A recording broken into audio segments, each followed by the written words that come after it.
And now we turn to Newt Gingrich, former Republican Speaker of the House. Mr. Speaker, good to have you back. So good to be with you. You've heard these reports about Steve Bannon, and really, and I'll just show the viewers some of the headlines. And you know, he didn't write these, but he was the executive chairman of Breitbart when some of these went up. And here's just a couple. He called, not he, Breitbart referred to Bill Kristol as a renegade Jew. It was written by a Jewish author, but still.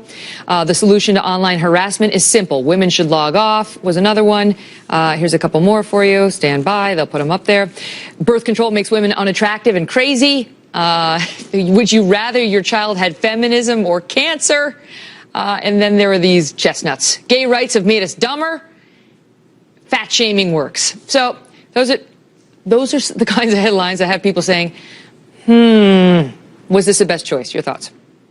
Well, first of all, there's a big difference between the kind of stuff they did at Breitbart, which was designed to attract audiences and was actually very successful. I mean, lots of people tuned in, partly out of amusement. It's like reading the Daily Mail every day from London.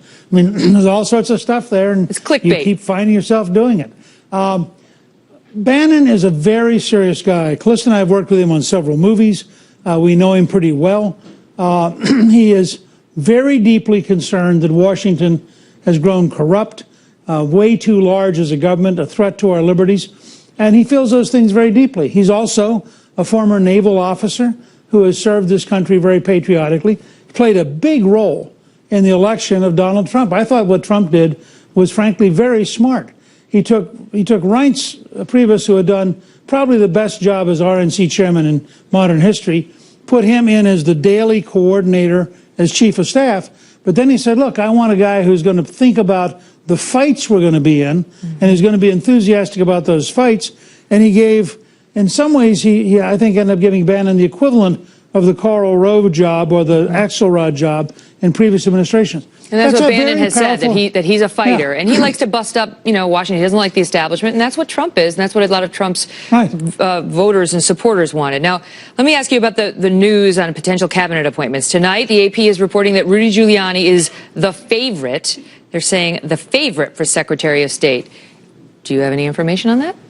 I have no information, but if Rudy wants it, he'll get it. Rudy's probably been the closest surrogate. He and Senator Sessions have been the two closest surrogates to President-elect Trump. He has done a great job. He has worked his heart out. I thought he might prefer Attorney General, where he would be brilliant, or Homeland Security, where his experience at 9/11 would be great. I think it would be fabulous to have him as Secretary of State. He's already known worldwide. He is a great manager, and he would do a lot both to represent America, which is what we need, and to reform the State Department, which is what we need. So I'd be very enthusiastic if he picks Rudy to be Secretary of State. Some are saying Jeff Sessions will probably go Secretary of Defense, and that Laura Ingraham may be under consideration for either press secretary or another position in the administration, which she did not shoot down when she was on Tucker Carlson's new show today at 7, by the way.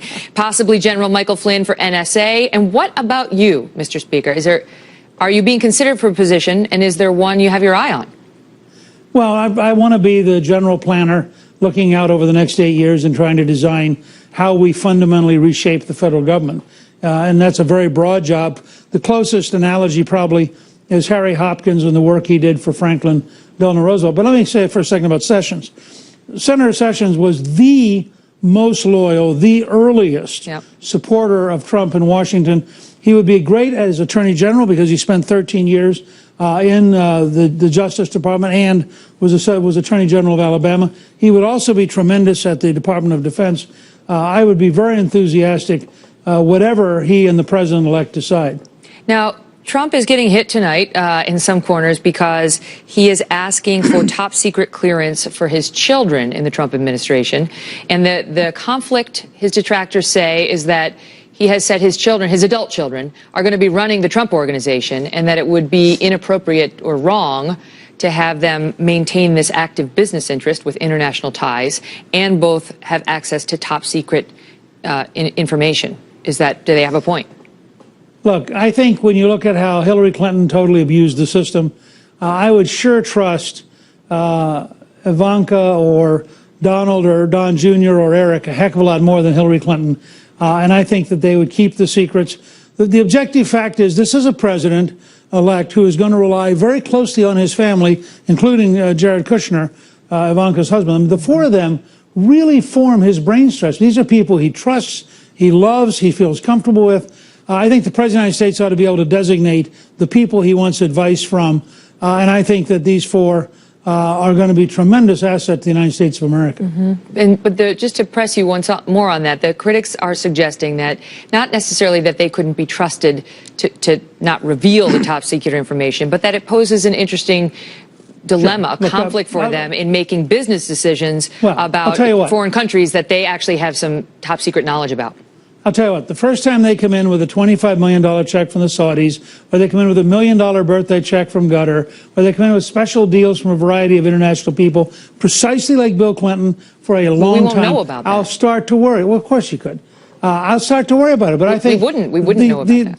You know, historically, we were a country where people like John Foster Dulles could be a great international lawyer and a very powerful Secretary of State. Historically, we thought you had to have people who were competent and knew things, and they actually could work together. It's only in the last 30 or 40 years we've gotten into this wacky idea that if you actually know something and succeed at something, you're probably not appropriately involved in government. So you end up with people in government who don't know anything and can't do anything. I think this is something we ought to explore carefully. There should clearly be rules. There might well have to be a certain amount of transparency. And then, frankly, the Trump family would have to decide, are they willing to live with that transparency? There's no question you're asking an important question about this, and I think that we have to explore it.